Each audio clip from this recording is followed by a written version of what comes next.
Okay, campaigns of Marlborough. We should be in 1706 now. If that never moves, this game is going to take a lot longer, unless we get an auto victory. So far, early on, things were kind of stalemated. The Allies gained, but then it started to look like the French were going to put a real threat on knocking the Imperials out of the war, because Bavaria was in and was able to stay alive. And everything focused over on this, while the Allies continued to make advances in the Spanish Netherlands. Well, that has turned around. The Austrians managed a successful reversal over here and have conquered Bavaria. There's still this slice of territory that's held by the French, but now the focus has changed, where Baden-Dur and the Imperial Army, Eugen's still not here, are threatening Toul.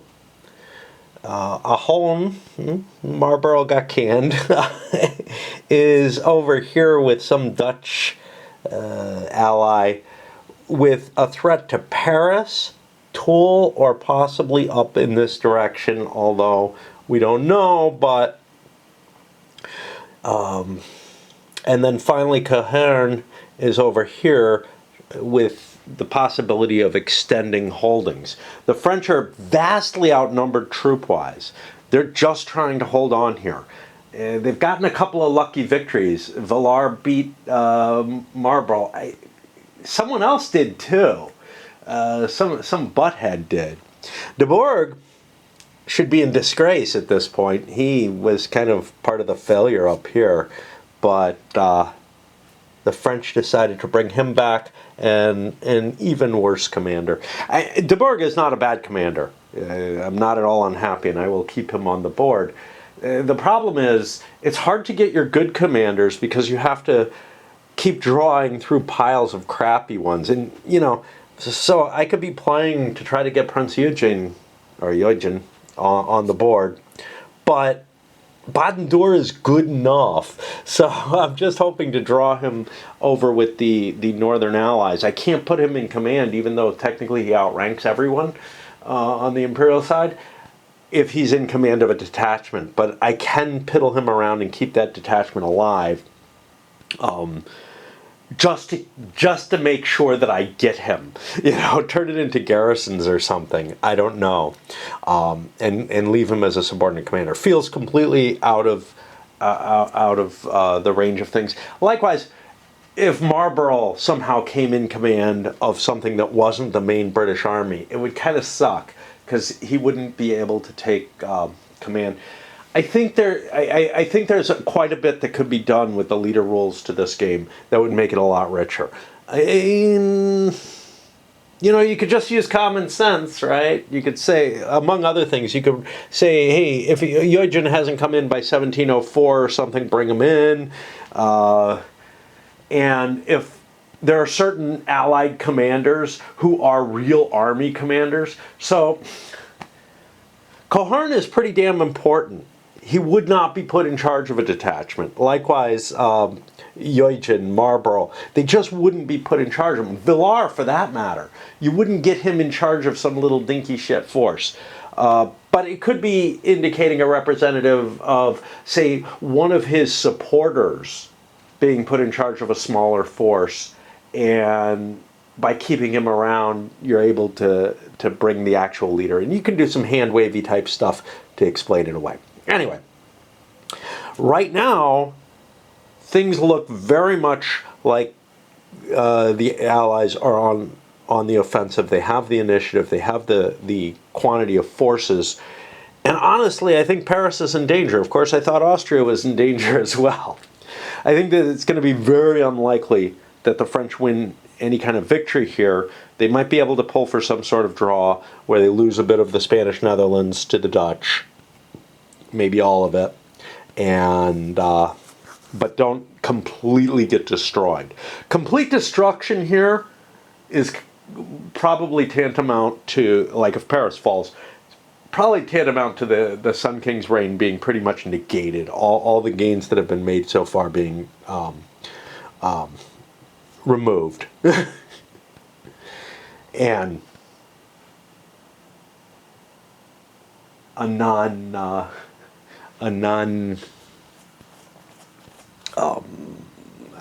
Bourbon king in Spain, among other things. With so many Allied armies in the field, 1, 2, 3, yeah, this is combined, 4, I figure I might be able to beat some of these. So I'm pushing up, launching an attack here, pushing over to Nazi, and, you know, just gonna see what happens. I have to react if he starts moving for Paris. There's no question of that. But maybe I can sneak something in.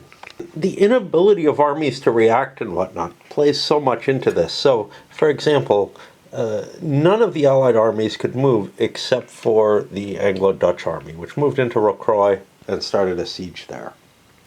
This is a problem, and the French probably have to react to this. I've sent de Bourg up this way. This other guy was unable to get himself an activation, but he's still allowed to spend movement points on siege, even though he didn't activate.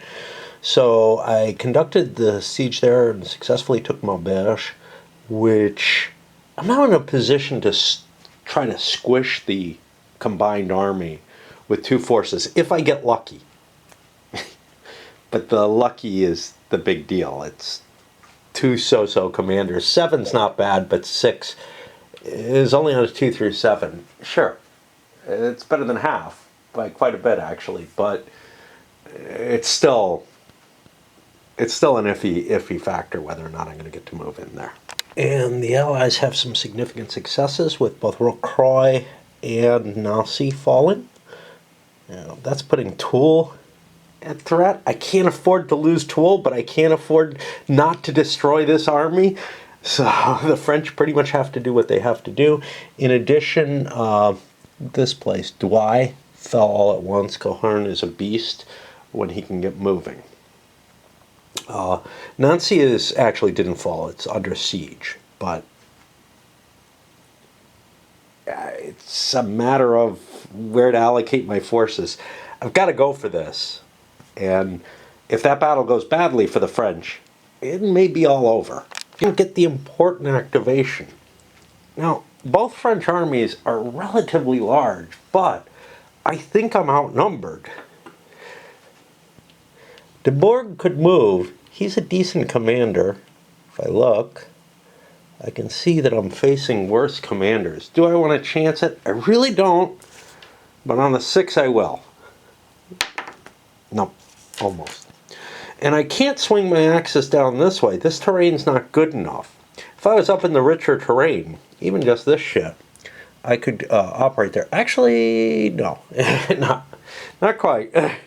Yeah, only 20 can operate down here, and I'm going to hold off and try to put out the fire at Toul, but right now, I'm just not able to make the activations I need. My Imperial Army had a depot, closer in, although this is all French-controlled territory. I could get a squeeze here. I got activations on everything. I think what I need to do is the Anglo-Dutch army is going to go after de Bourg, try to defeat him. Probably just end up driving him off, though, That might be good enough, though. I don't know. We'll see. Another very productive turn for the Allies, and they were able to move everything. Now, I couldn't advance and attack de Bourg, which is what I really wanted to do, and I took the penalty to do so, because I wouldn't be in supply. So I had to take Moazon here. De Bourg, no way he's going to interfere with that. Arras fell. Nancy fell. I took, 2 places I hadn't been. 1 siege on the first turn of the siege, on the first turn after the siege. So I've gained a lot of territory, but I've also lost a lot of troops in doing that. Now I could destroy the fortresses and make them essentially to open towns. I haven't been taking that option very much. It probably would be wise here because I'm a little worried that my troop strength is depleting so quickly with all these fortresses I'm taking. But by taking them, I'm setting myself up in a very strong position for, the next turn or whatever, with territory over here all swinging down as we move closer and closer to Paris. So, I don't mind if things kind of fail at this point, if I don't get the auto victory. I think that's always a long reach. But I also have a time limit, which the French essentially don't. Now, they don't win if they do nothing.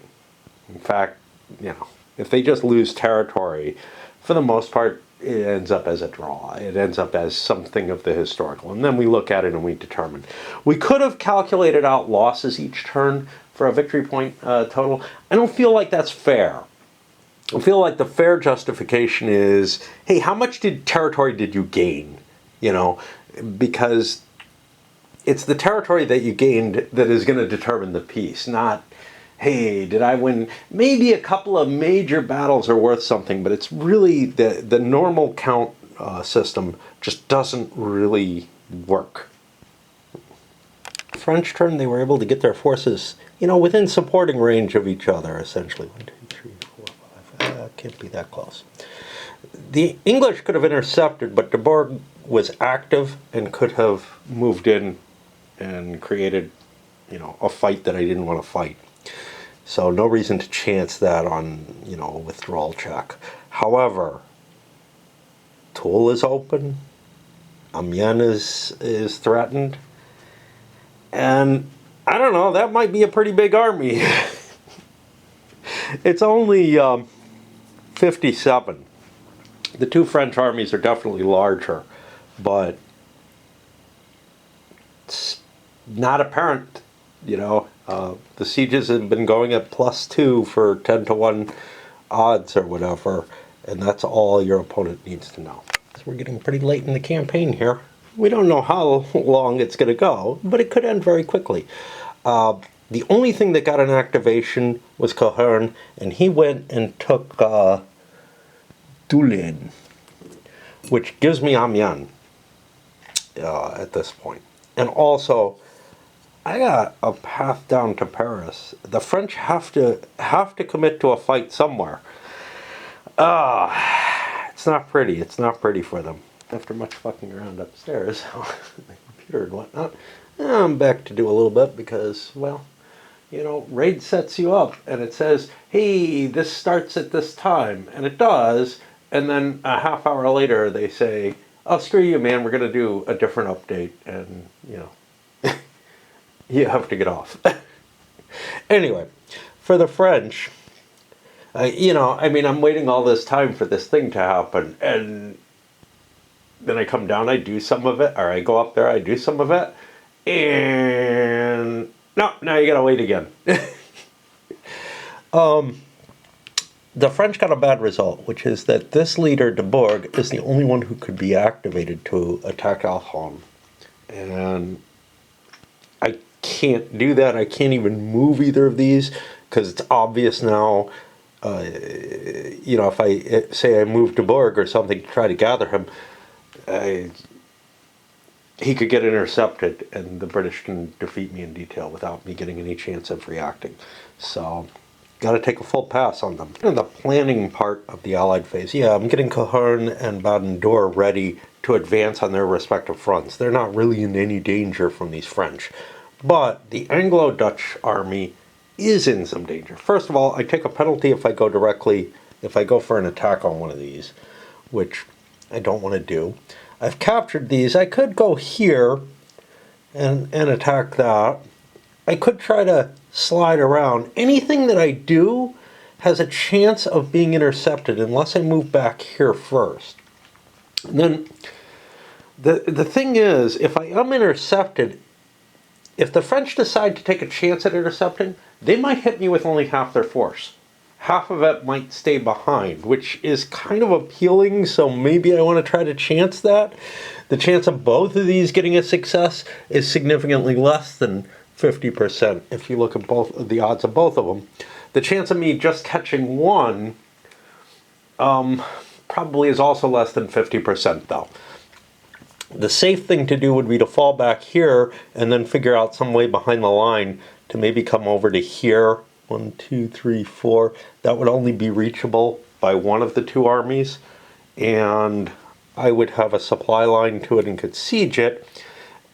However, I can't get an immediate siege. I'd have to move here first, which is within range of both of them. It's just really complicated, and I'm not sure which task to take. Just to take the safe route and pass around back this way and prepare myself for a siege of Gui. I should have enough supply, even if 1, 2, 3, 4, 5. Yeah, I'm within range anyway, but I think my army would be okay here. It's able to hold 50. Nah, maybe not. I'm at 57.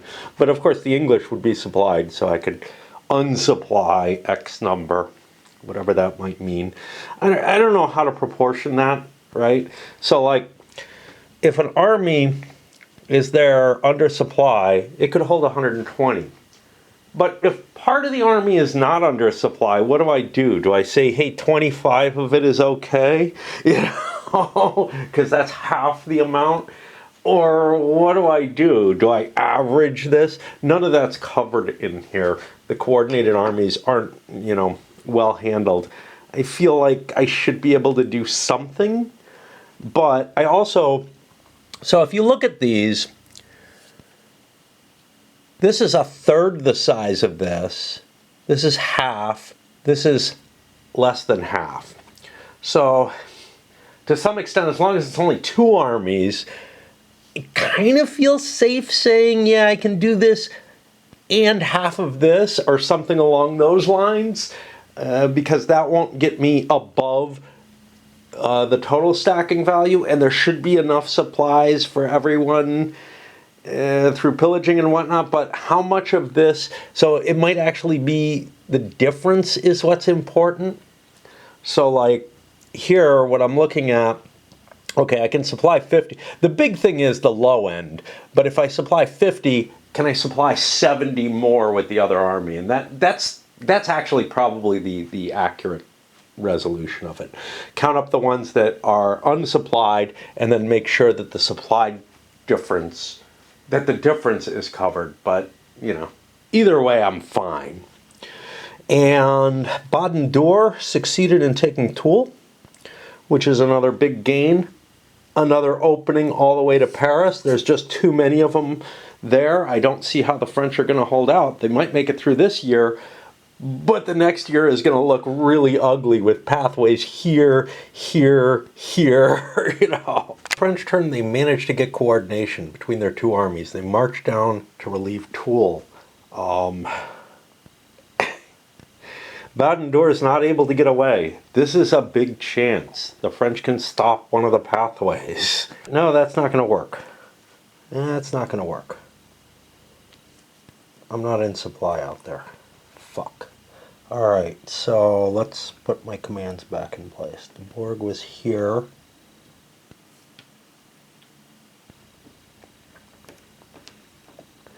This guy's here. What do I do? What do I do? Can I go up this way? 1, 2, 3, 4, 5. I can't. I can't take shit. That's the problem. I think I just cover Paris. So Baden-Dor pulls up to Verdun. Althon invests Gui. Gaining this. I'll get me territory in here or whatever or something. I don't know. Got a lot of territory that's going to be converted. And Cohorn rushes down to Paris. Now, he's not going to be in range to siege Paris. He can move a couple of his supplies down and make this a center, sweeping all the way up through whatever my path of supply is, which is legitimate actually. It doesn't look it, but once you get, you know, in the Paris region, there's not much there. And now we find out how much more time there is. It's going to go to October 1. And this slides up. That's enough time That's enough time for this game to be over. The French were within range of their supply sources to hit Baden-Door, or Baden-Door was within range, went in, but this time he got away and assimilated the Northern Allies into his force. Ignoring Paris with the hope of he just doesn't get lucky, but it's probably going to fall. I mean, chances... The siege table is not friendly, and I can avoid winter quarters for Paris. Paris is worth, not a mass, but something. Starving a little. Guy falls. Can't move Cohorn forward. I mean, I could, but he's not, you know. Actually, I don't even know if I can without sieging. He needs to get his supplies up in order to launch a siege. And Baden-Door pulls back for Blamont. Now, without anything really to attack of any worth, I mean, I could have maybe taken something like Longwy here. I don't know. That's mine already, isn't it? It's hard to tell who owns what. Yeah, that's mine already. Yeah, there's nothing within range that I could siege this turn, but I can get within range of Paris. I can put supplies within range of Paris. If the Dutch want to go take that, they can, but then they don't get Paris, right? They're in a really... it's a position where the French are able to kind of screen Paris, and I think prevent it from being taken. Assuming I get an activation. Assuming Paris doesn't fall. All kind of big assumptions in place there. Speaking of which, it's time for the Allies. Maybe they don't get an activation for Cohorn. They don't. And they don't get an activation for Alhone either, who, you know, I thought I had placed myself where, well, I had placed myself where I couldn't be intercepted, but I'm within range of their supply sources. So had the Anglo-Allied army gotten an activation, they would have been able to maybe catch me. As it stands, though, Paris could still fall next turn, so the French kind of have to do something about that. Maybe I can destroy that army, maybe not. I was confused because I thought we hadn't fallen yet, but it has, and I'm fine. I have my supplies there. I wouldn't be able to use that as a supply base if it hadn't fallen. Like I could send half my army or something, but the fact that it's fallen actually makes it more dangerous. And Baden-Door did not take Blamont. Went in and covered Paris. Cohorn had to run back. And now we're at the end basically here. Yeah, how far did I run? 1, 2, 3, 4, 5, 6. So that I could protect my artillery. Gotta be careful about that. The artillery can only move 6. And sometimes I think I cheat. I think I cheat on a lot of stuff. There's so much that's so finicky in this game that it makes it very easy to cheat. It doesn't bother me too much because there's so much that's so broken in it. 2 more quick sieges, Blamont and Landrecies. I don't know. This is the one I had trouble with before, which sounded less French. Now it sounds more French. Have both fallen. I'm using little crown markers on the back of the leaders for that because I'll be drawing new maps. We're going into winter. It's going to happen as just normal winter. I don't see anybody doing anything further in some kind of winter campaign. It's too nasty. You know, yeah, Paris, sure. Something else equally important, Lille, Toul. French are in a lot of trouble, though. Their army keeps getting smaller and smaller. We're nowhere near when the English lose interest in this war. They're winning it without Marlborough, man. Or Eugen. Sure, Villars got pulled out, but, you know, historically he wasn't on the board the whole time either. Yeah, nasty. And we've cut France in parts. So this is one of the borders. Then we got, yeah, so we got this territory over here. This is what the Dutch managed to take. that pulls us back around Ghent, which we avoided, coming around here, all the way down here. Yeah, we're awfully close to Paris here. We miss Stenay, go up here, swivel back around here. There's a slice going around Namur and whatnot. Come down here, and then we've got this little chunk of Lorraine here, and then we cut over here. That's the current occupation zone that we've managed. Now, what's this? Condé? Can't connect that up because this hex is French controlled still. And likewise, this one space within, you know, I can actually draw that in. That's not a big deal. That actually slides over that way. So yeah, so now this area is this chunk swinging up there.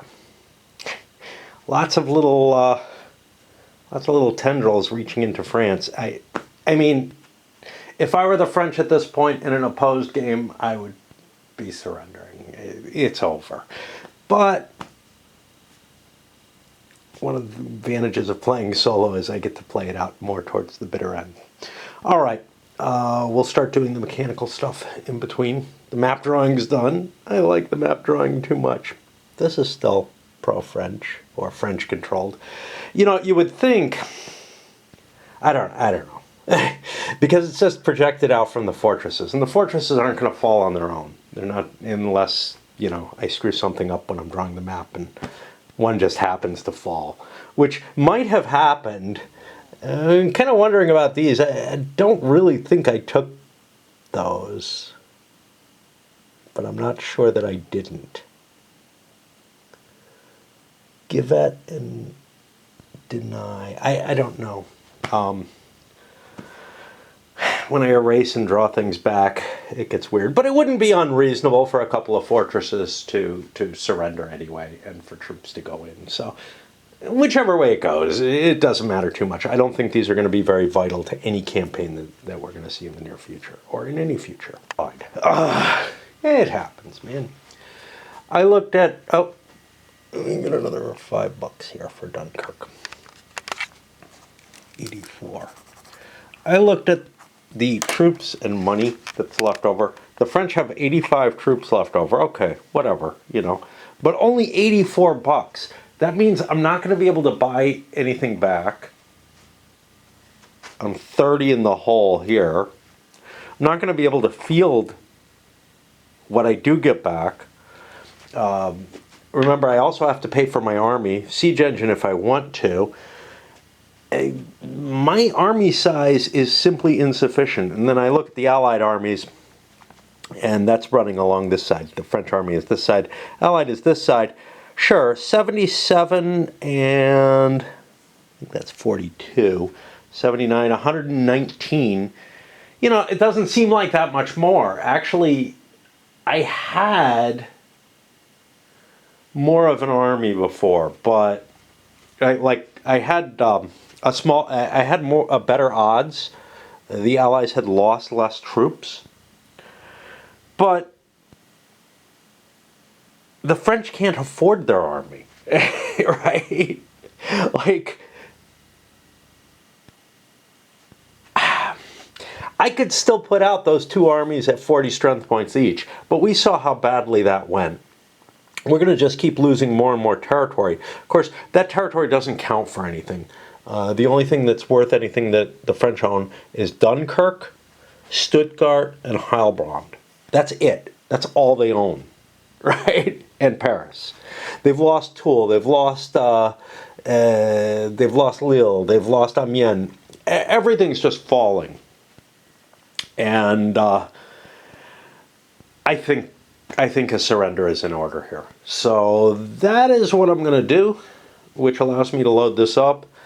Yeah, I don't think there's anything interesting to be seen anymore in this game. So as a wrap, where did it go wrong? Well, you know, the French were doing pretty well. Villars had won a couple of major battles. The Allies felt like they were on the ropes. Honestly, I think it's luck. I think this game has such huge luck factors, not just on the combat table, which actually at least one of the battles was a huge luck swing that turned things against the French horribly, but also in terms of the activation table, in terms of when you get to actually do anything, when you get to react and everything. Paris was within inches of falling in this last turn. I think France surrenders. That probably spells pretty bad news for any kind of Bourbon king in Spain. Sure, Spain is an important facet in the War of Spanish Succession, but it wasn't the only facet. And if you could knock French support out completely, especially this early,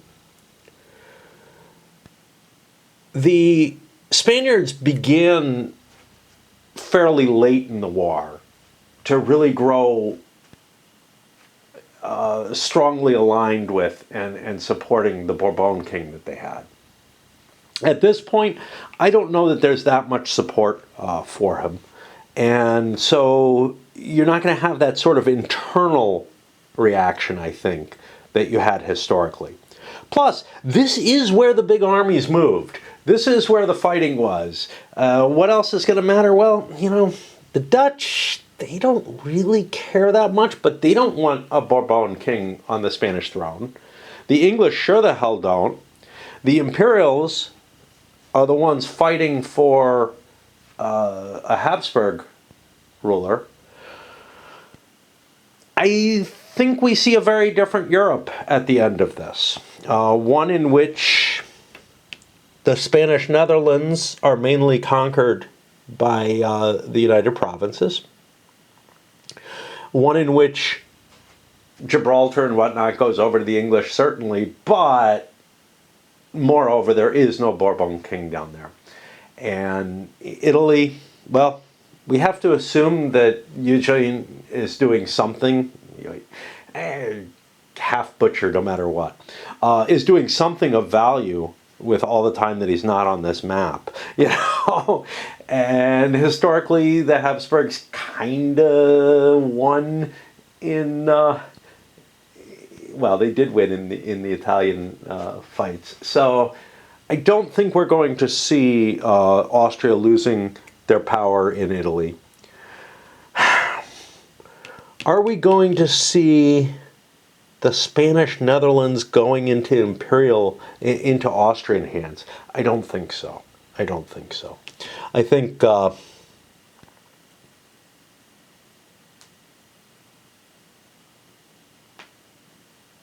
I'm trying to see, so much was captured by the United Provinces, and they have such an interest in it.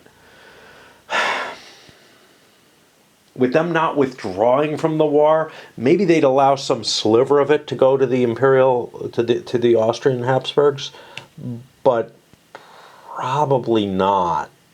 Probably not sort of as a major package. The Dutch just did too well. I mean, I just can't see them giving up the territory that they took. But I don't know. Their main worry again was France controlling the Netherlands, and sort of the out for that was that the Spanish Netherlands was converted over to the Austrians in the idea of this is sort of the price. This is the price the Dutch wanted for their peace. This is a price that was acceptable for the English to hand it over. But I think what happens if there's no Bourbon king there? Well, then there's the fear of the Habsburgs, right? And the United Provinces are a lot less willing to hand this over to the Imperials than they were historically. A lot less willing to let it remain in Spanish hands if the Spanish are aligned with the Habsburgs. I think they want the territory, And I think that the empire would actually be in a very, very interesting place if they had handed France this kind of defeat, as opposed to the historical situation, which was sort of a a mixed result. Sure, you got your Bourbon king, but Spain as a power was so greatly denuded of Italy, of the Netherlands, that they're just really, it really wasn't the prize that Louis XIV was looking for. But yeah, I think the main thing that fueled this were exceedingly important lucky rolls. Now, I like that. I know some people hate games where luck plays too big a role. As opposed to like a buckets of dice type system or something, this just has so much more luck, right? People make fun of the buckets of, or complain about buckets of dice because it's like, well, you can get these extreme results, sure, but you don't, right? If you're chucking like 10 dice, they're gonna pretty much average out almost all of the time. But here you've got a d6 determining a huge swing on the combat table, and then in addition, you've got the 2d6, which does even out somewhat, but seems to really handcuff your capabilities to do stuff a great deal. Anyway, I had fun. Maybe more fun than I've ever had playing this, and I've always viewed this in a positive light as a game. So, take that as you will. I'll come back with a review at some point. I don't know. I don't think it'll be tonight. And I've got to do my damn shopping. All right, so up this goes.